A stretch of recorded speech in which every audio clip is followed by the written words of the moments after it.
Exodus 1.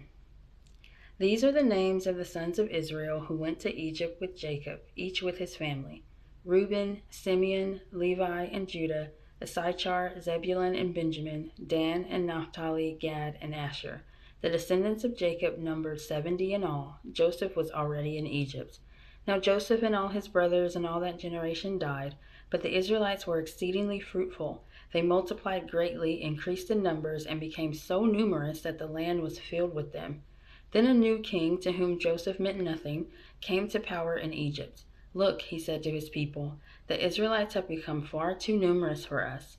Come, we must deal shrewdly with them, or they will become even more numerous, and if war breaks out, will join our enemies, fight against us, and leave the country." So they put slave masters over them to oppress them with forced labor, and they built Pithom and Ramesses as store cities for Pharaoh. But the more they were oppressed, the more they multiplied and spread. So the Egyptians came to dread the Israelites and worked them ruthlessly. They made their lives bitter with harsh labor in brick and mortar and with all kinds of work in the fields.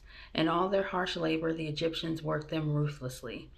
The king of Egypt said to the Hebrew midwives, whose names were Shiphrah and Puah, "When you are helping the Hebrew women during childbirth on a delivery stool, if you see that the baby is a boy, kill him, but if it is a girl, let her live."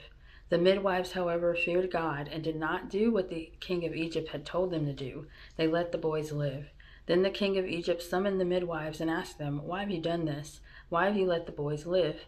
The midwives answered Pharaoh, "Hebrew women are not like Egyptian women. They are vigorous and give birth before the midwives arrive."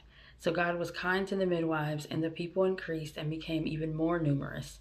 And because the midwives feared God, he gave them families of their own.